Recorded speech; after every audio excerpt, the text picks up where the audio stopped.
आप सभी लोग प्रेम से परम पिता परमेश्वर कुल मालिक महाप्रभु के पावन नाम को याद करें। जय गुरुदेव।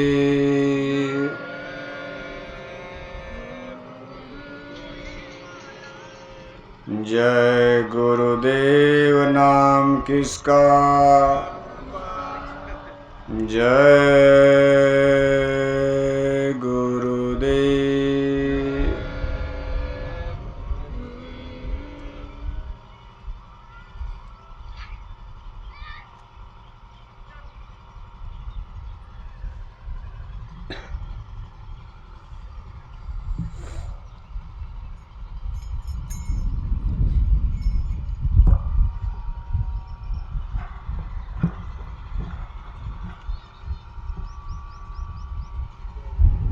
परम पूज्य स्वामी जी महाराज, हमारी संस्था के प्रमुख, संस्था अध्यक्ष, वक्त के सद्गुरु पूज्य हुजूर महाराज जी आज के इस सत्संग समारोह में भाग ले रहे सभी सम्मानित सत्संग धर्म प्रेमी भाई बहनों, प्यारे बच्चों, आज आपके इस गांव में जिला फर्रुखाबाद, फतेहगढ़, उत्तर प्रदेश, जय गुरुदेव धर्म प्रचारक संस्था मथुरा की तरफ से धर्म और अध्यात्म का शाश्वत सनातन संदेश होने जा रहा। सनातन धर्म उस धर्म और ज्ञान विद्या को कहा जाता है जो सार्वभौमिक होता। सार्वभौमिक का मतलब होता है सारे संसार के मनुष्यों के लिए। इसको मानव धर्म भी कहा जाता। इसमें कोई बंटवारा नहीं, कोई डिवाइडेशन नहीं।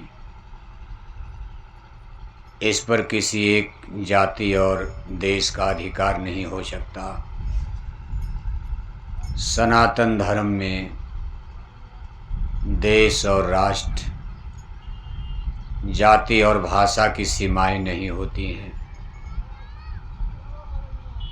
ये ज्ञान विद्या बोध अगर हम इंसान मनुष्यों में प्रकट हो जाए, स्थापित हो जाए,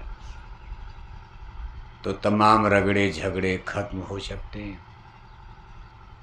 झगड़े सीमाओं में ही होते हैं। देश की सीमा उसका झगड़ा, भाषा का फर्क है उसका झगड़ा, जाति का अंतर है उसका झगड़ा, धर्म में भेद आ गया उसका झगड़ा। लेकिन जहाँ कोई भेद ही न हो, जिसमें कोई सीमा बंटवारा न हो, उस पर कभी कोई झगड़ा हो ही नहीं सकता। जैसे आप सूरज को देखते हो, सूरज के नाम पर कभी कोई झगड़ा नहीं हुआ, न आगे भी होने की संभावना नहीं है। सूरज सबके लिए एक ही है। पूरब दिशा में जब सूर्य नारायण निकलते हैं, जितना हिंदू के घर में प्रकाश, वही मुसलमान के घर में भी प्रकाश होता। जितना अमीरों की कोठी में प्रकाश, उसी तरह से गरीबों की झोपड़ी में भी प्रकाश होता। जितना भारत में रोशनी, वही पाकिस्तान में रोशनी। सूरज को लेकर के पाकिस्तान भारत में कोई युद्ध नहीं हो सकता। जैसे आसमान से आप बादल देखते हो, बादल बरसते हैं। अमीर के बगल में गरीब का खेत है। जितना अमीर के खेत में पानी बरसेगा, वही बगल में गरीब के खेत में भी पानी बरसात होगी।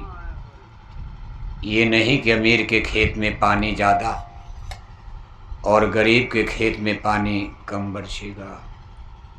मान लो हिंदू के बगल में मुसलमान का खेत है, तब भी बादल कोई परहेज नहीं कर सकते। एक बड़ी जाति के बगल में छोटी जाति का खेत, अछूत का खेत है। खेत वाला तो उसको छूने से परहेज करेगा, छूत, लेकिन बादल परहेज नहीं कर सकती। जैसे हवाएं चलती हैं, जितना अमीर को हवा लगेगी वही गरीब को लगेगी। हवाएं कभी ऊंचा नीचा, छूत अछूत का भेद नहीं कर सकती। इस तरह से जब आप देखते हो, जितने naturally constitution of God, Ishwar creator Kartar परमात्मा भगवान की तरफ से जितनी चीज और वस्तु बनाई गई है, उस पर हर इंसान का बराबर बराबर हिस्सा अधिकार है।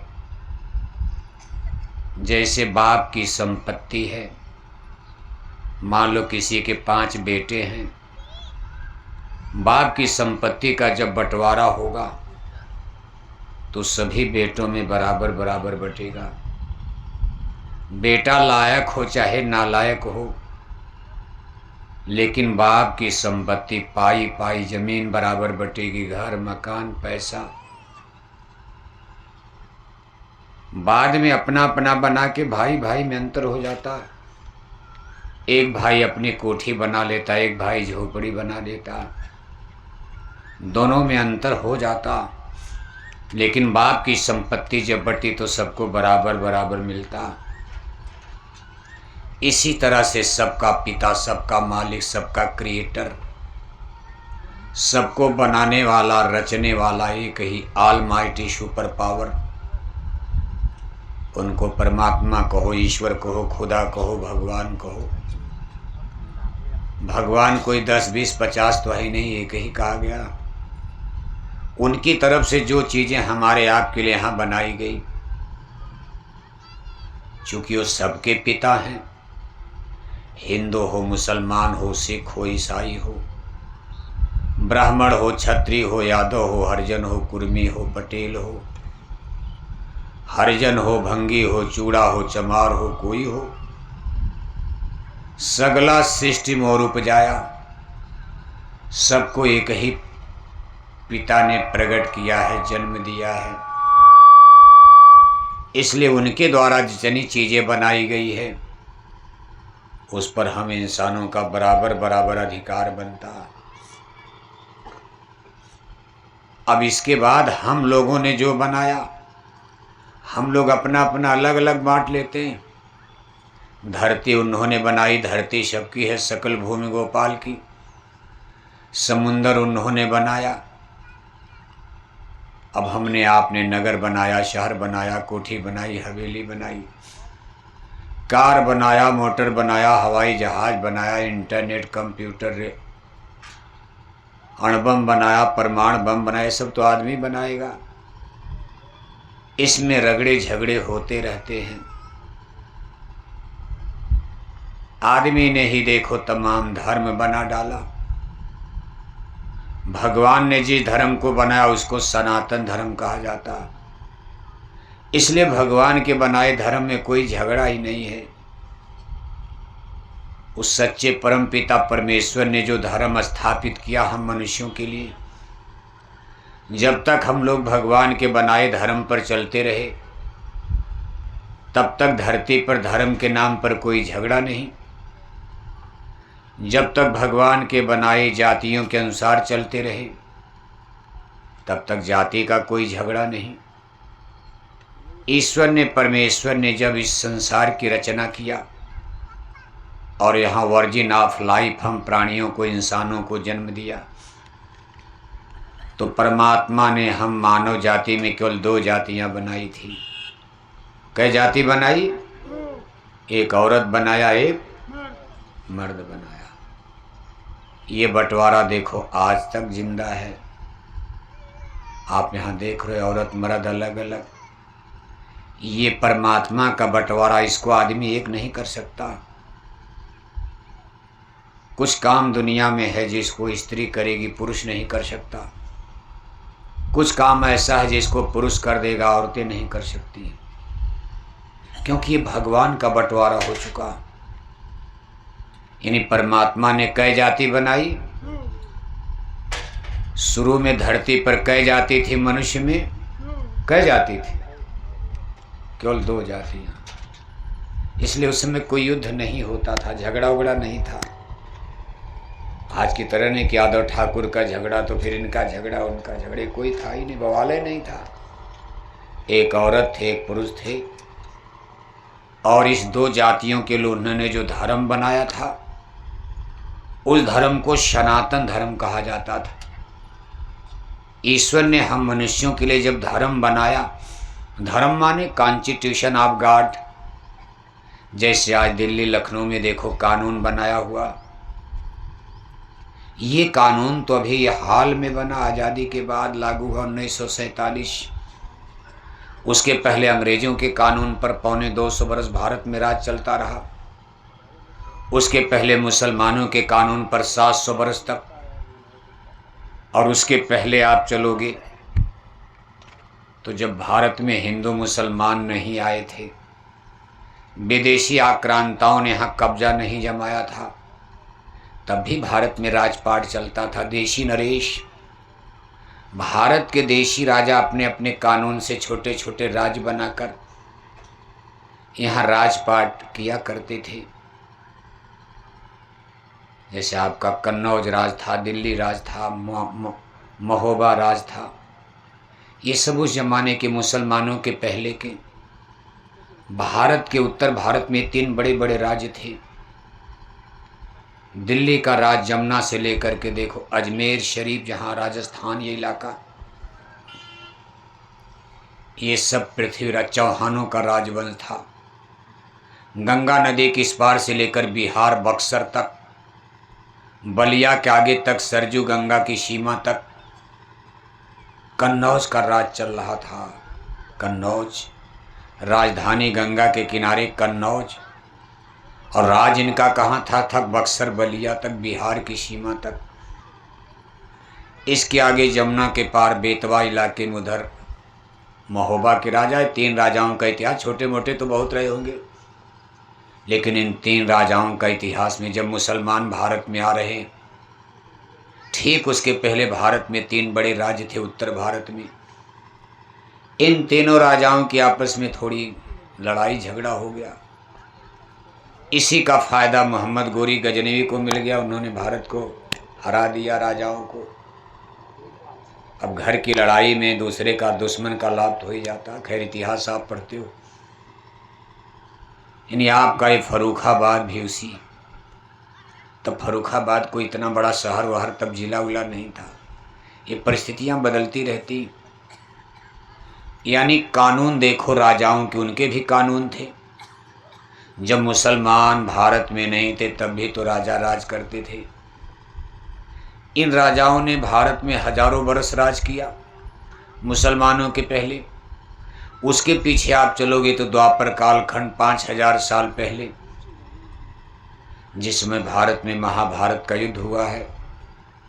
भगवान जोगेश्वर श्री कृष्ण जी का अवतार जब हुआ था, उस समय भी तमाम राजवंशों का नाम आता। उस समय कौन सा धर्म लोग पालन करते थे? उसके पहले आप चलोगे त्रेता युग में, जब रामा अवतार हुआ था, उस समय लोग कौन धर्म मानते थे? आज मतलब तो हम लोगों का धर्म से है। यहाँ सब लोग सत्संग सभा में उपस्थित हो, धर्म कर्म का संदेश।